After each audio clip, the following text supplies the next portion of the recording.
হাজারি ও রোনাজারির পরিবর্তে দোয়া করুন। অধৈর্যের বদলে অপেক্ষা করা উচিত।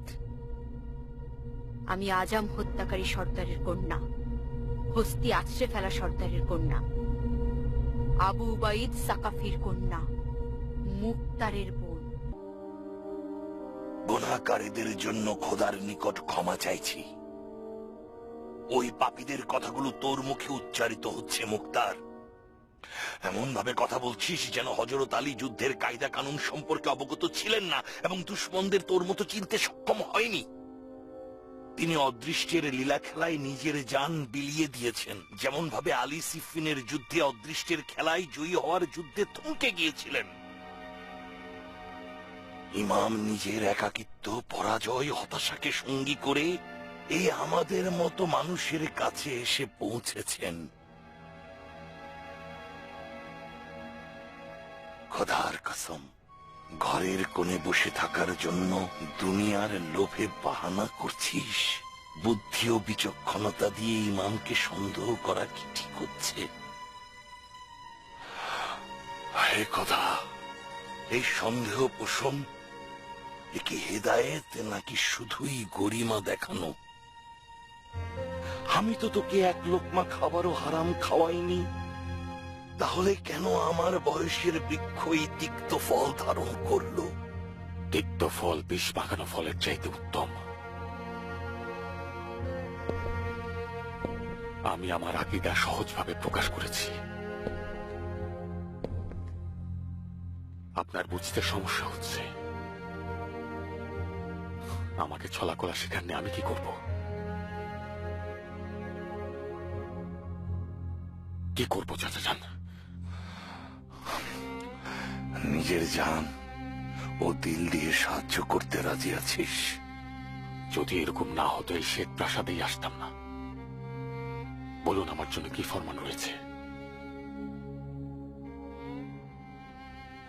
মুয়াবিয়া ইমামের মাথার জন্য 1000 শামের দিনার ও তার কন্যাকে দান করার ওয়াদা করেছে। জানিস এর মানে কি হতে পারে?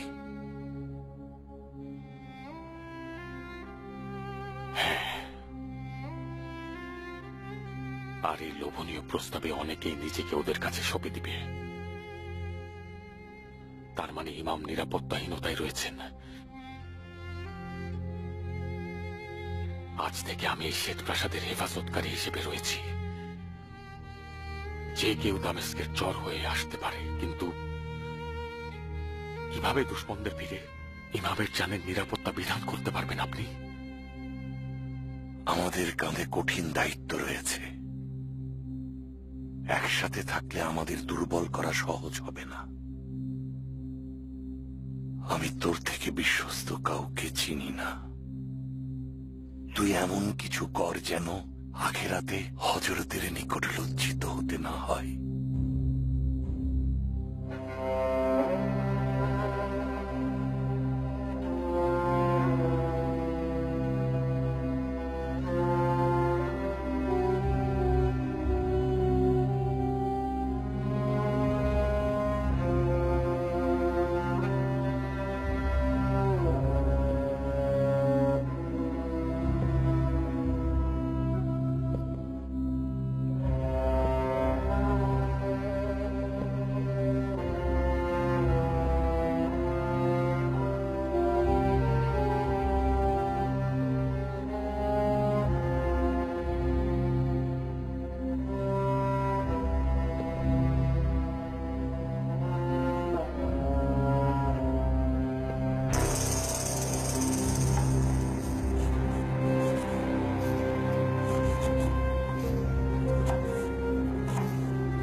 আমার দিল, এটা কি করে সম্ভব হানানে?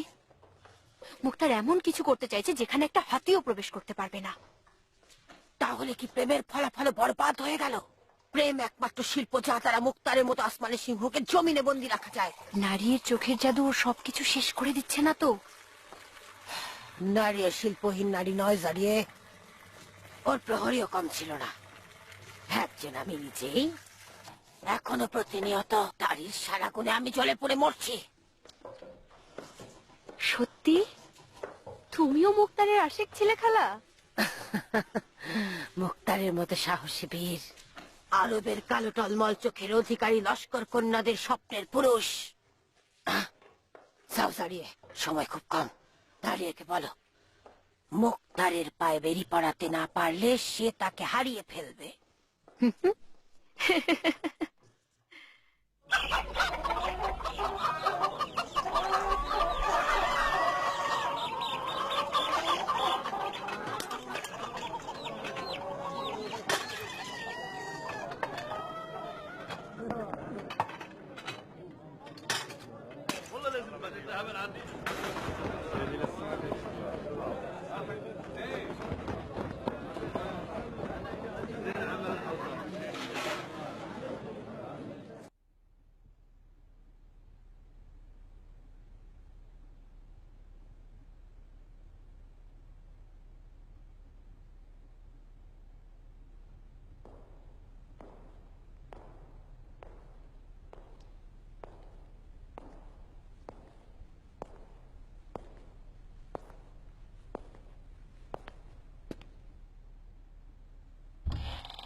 আমাকে কাফন পরিয়ে ময়দানে যাও। আমি তোমার প্রতি যথেষ্ট প্রেম দেখিয়েছি, যাও, বিরক্ত করো না।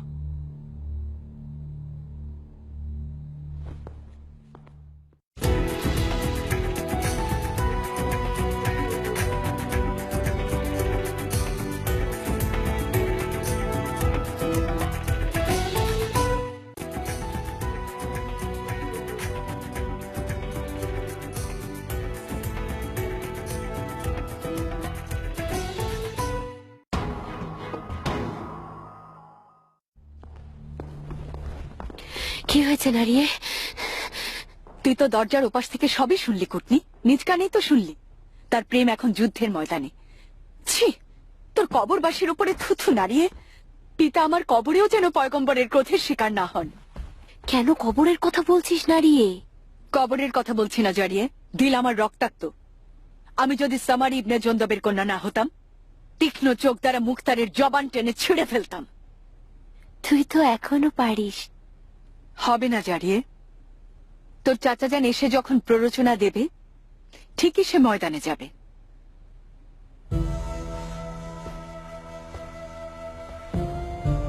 ঠিক আছে, যাক। আমি কেন এত কথা বলে নিজেকে ছোট করতে যাব বলতো? না, আসলে মুক্তার যখন যুদ্ধের পোশাক পরে তোর তো দেখে খারাপ লাগার কথা না? কেন নয়? মুক্তার কৃষকের লেবাসের চেয়ে যুদ্ধের পোশাকে বেশি আকর্ষণীয়। যখন ছোট করে দাড়ি ছেটে রাখে, ওর চেহারায় আভিজাত্য ফুটে ওঠে। নারিয়ে, তুই কেন ঈর্ষা করিস না? যুদ্ধের পোশাকে মুক্তার তোর প্রতিদ্বন্দ্বী হয়ে যায়।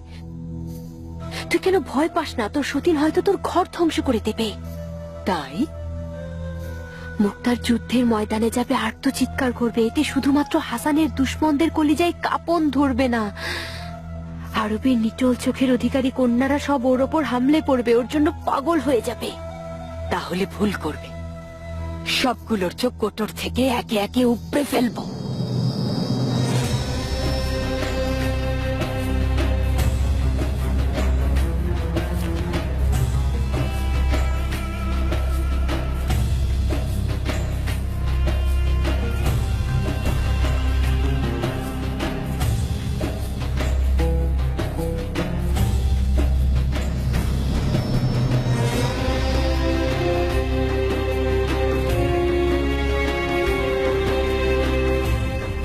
জানো ইরানি রূপকথায় রুস্তম নামে এক পালোয়ান রয়েছে মুখতার, যে কিনা সমস্ত ভয়ঙ্কর জিন দৈত্যদের ধ্বংস করে দিত।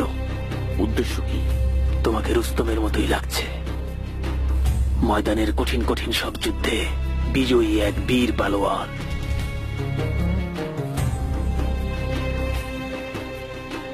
আমি সবসময় রুস্তমকে তোমার মতো কল্পনা করি মুখতার।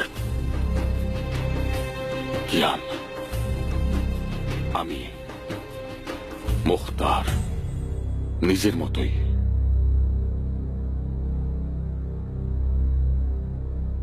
যদি স্বয়ং রুস্তম এখানে আসতো, এই কাপুরুষ পাচালদের মাঝে দিশেহারা হয়ে যেত। পরিস্থিতি যা ভেবেছিলাম তার চাইতেও ভয়ঙ্কর মনে হচ্ছে। এক হাত দিয়ে তোমাকে বুকে টেনে নেবে আর অন্য হাতে খঞ্জর মারবে। এবার শাসক মুয়াবিয়া তার কন্যাকে যৌতুক হিসাবে দেয়ার প্রতিজ্ঞা করেছে।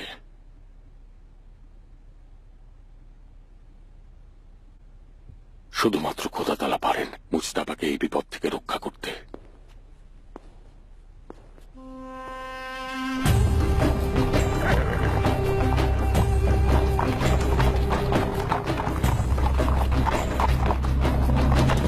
জনগণ, বিজ্ঞ বিচারকের হুকুম অনুযায়ী বীর পালোয়ান মুখতার শহরের হেফাজতে রয়েছে। কাফরবান, বেয়াদব, অনিষ্টকারী দুই পক্ষ আরব ও আজমের মধ্যে যুদ্ধ এক ধরনের প্রতারণা। এটি দুশমনের এক ধরনের গভীর ষড়যন্ত্র।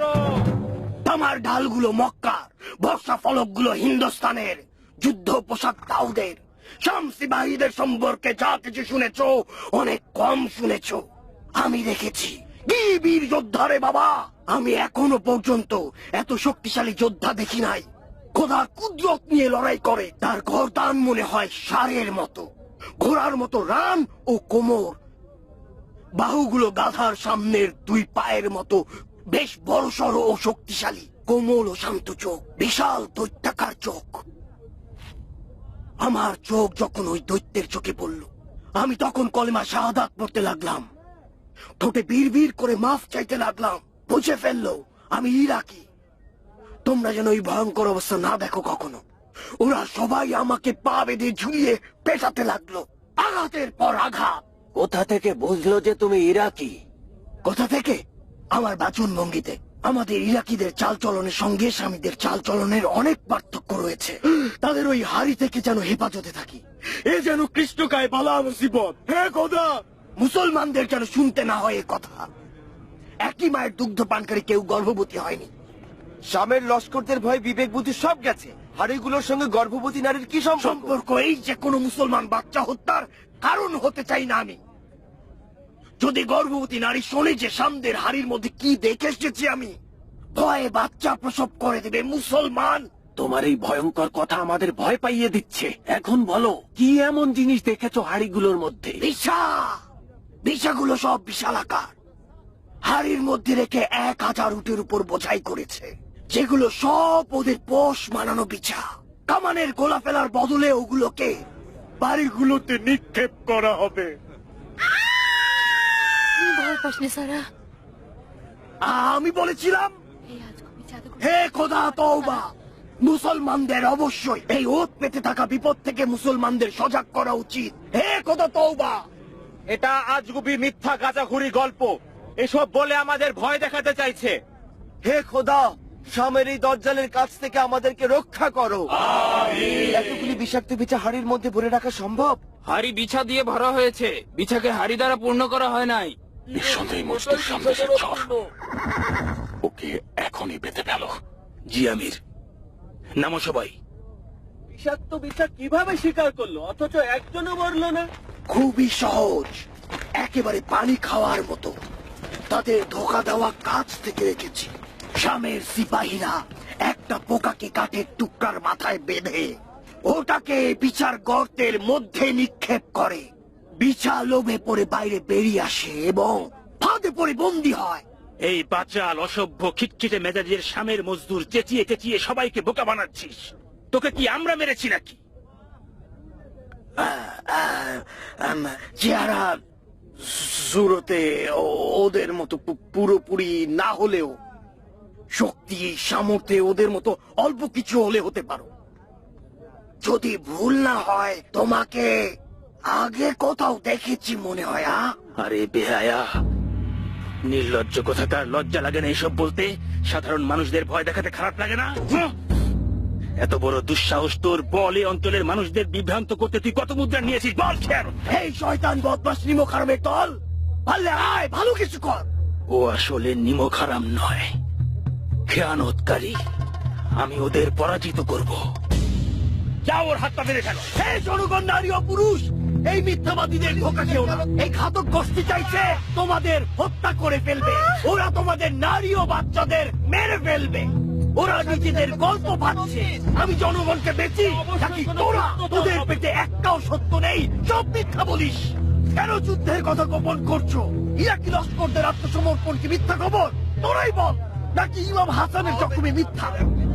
যখন কয়েকটা বিষাক্ত বিছা তোর শরীরে নিক্ষেপ করব, তারপর তুই বুঝতে পারবি এসবের পেছনে আসল উদ্দেশ্যটা কি ছিল। নিয়ে যাও ওকে। ওহে জনগণ, ওহে জনগণ, ইরানের কিছু জখমি পুরা কানা লুনা লস্কর অবশিষ্ট রয়েছে, তারা এখন মৃত্যুর অপেক্ষায়।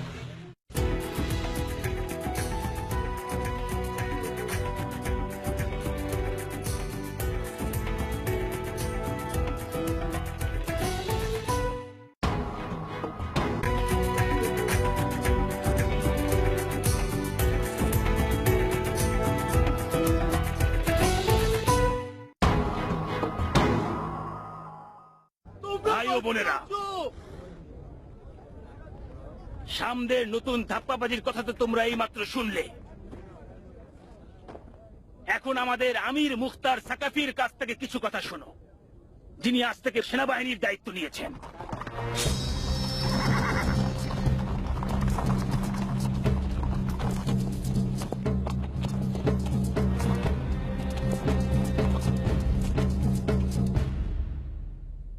ভেবেছিলাম মুয়াবিয়া ইরাকের দিনদার শক্তিশালী যোদ্ধাদের জন্য স্বর্ণ মুদ্রা উজাড় করে দেবে, কিন্তু এই পাগলের প্রলাপ সেই ধারণাকে ভুল প্রমাণ করে। হাড়ি ভর্তি বিষাক্ত বিছা। এ তো সেই সিফিন যুদ্ধের মতো প্রতারণা, যারা বর্ষা ফলকে ঝুলিয়ে রেখেছিল কোরআন শরীফকে। পরিস্থিতি হচ্ছে ইরাকি আরবরা সব সময় যুদ্ধের ময়দানে দুশ্মনদের বিরুদ্ধে লড়াই করছিল এবং করবে। সামরা যদি প্রকৃত যোদ্ধাই হতো, কাপুরুষের মতো হাস্যকর বিচার গল্প ভাবত না। তারা তোমাদের মূর্খ মনে করে মিথ্যা গল্প বানাচ্ছে, আর তোমরা সবাই সেটা বিশ্বাস করছো। আমাদের সতর্ক থাকতে হবে। এর আগেও ইরাকের সৈন্যরা যুদ্ধের ময়দানে নামার পর স্বর্ণ মুদ্রার বিনিময়ে মুয়াবিয়ার কাছে নিজেদের বিক্রি করেছে।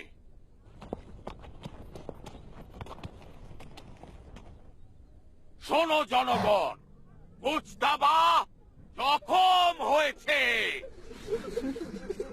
যুদ্ধের ময়দানে নয়, শামের যোদ্ধাদের হাতেও নয়। তিনি রাতের অন্ধকারে বিশ্বস্ত খারিজিদের দ্বারা জখম হয়েছেন।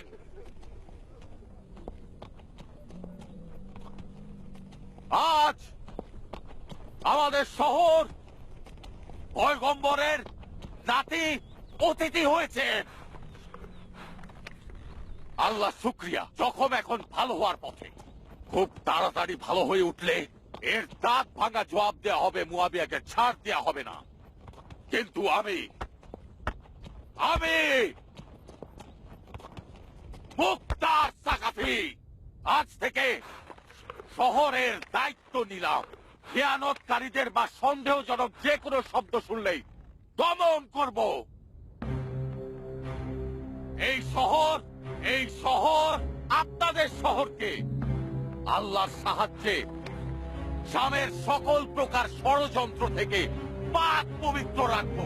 মুখতারের জয় হোক, মুখতারের জয় হোক, মুখতারের জয় হোক, মুখতারের জয় হোক, মুখতারের জয় হোক, মুখতারের জয় হোক, মুখতারের জয় হোক, মুখতারের জয় হোক, মুখতারের জয় হোক।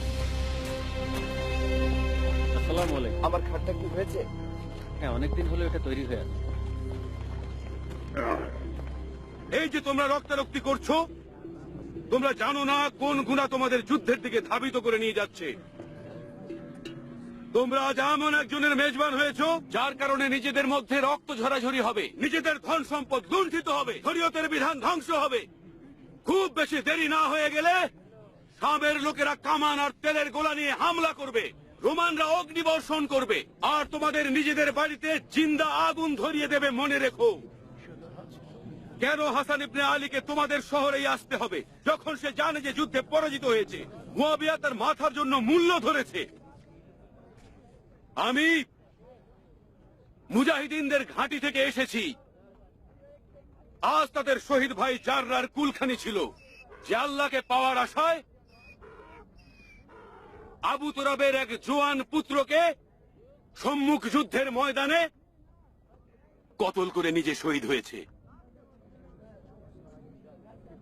মালিক আল্লাহ তাআলা, মালিক আল্লাহ তাআলা, মালিক আল্লাহ তাআলা, মালিক আল্লাহ তাআলা, মালিক আল্লাহ তাআলা, মালিক আল্লাহ তাআলা। আয়ের আমার, কোন মুহাম্মদের শরীয়তে এসেছে যে হুকুমত সব সময় ইরান ও রোমের মতো উত্তরাধিকার সূত্রে হবে?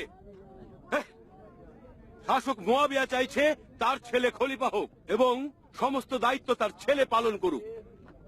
অন্যদিকে আলীর পুত্ররা পয়গম্বরের আত্মীয় সূত্র ধরে নিজেরা সুযোগ নিতে চাইছে।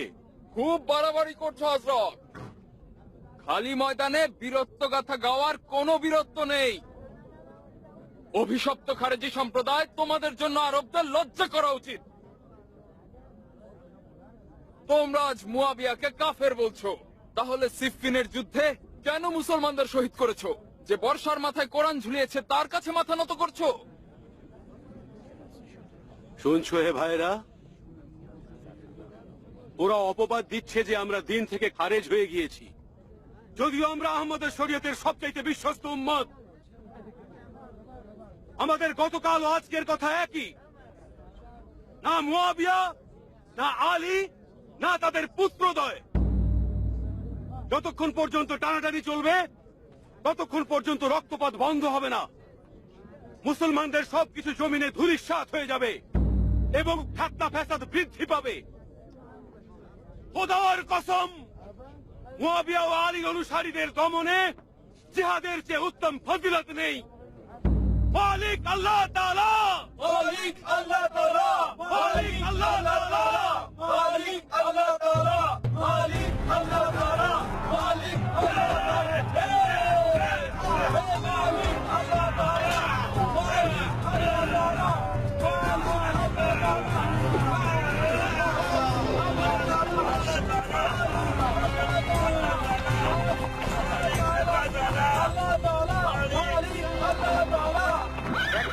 দেখো আবু ইসহাক, আসল প্রতিদ্বন্দ্বী আসো। সাহস থাকলে মুক্তারের সামনে এসে মোকাবেলা কর। কিভাবে মুক্তার জমি জমার মায়া ত্যাগ করলো? শুনলাম ইরাকের সিপাহ সালার হয়েছে। খোল পিটিয়ে পিটিয়ে এতদিন তো তাই বলছি। মদিনার আমির কে ছিল? মুক্তার আমির ছিল না বান্দে খোদা। মাদাইনের আমির মুক্তারের চাচা হয়। আচ্ছা,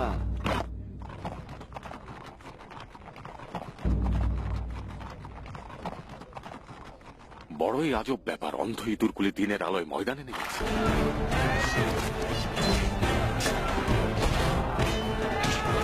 এখন থেকে এই শহরে যদি কেউ তলোয়ার হাত থেকে বের করে কোন প্রকার অস্ত্র হাতে তুলে নেয়, শহরে কোন বিশৃঙ্খলা সৃষ্টি করে, আমার সঙ্গে বোঝাপড়া হবে, সেই অপরাধী হবে।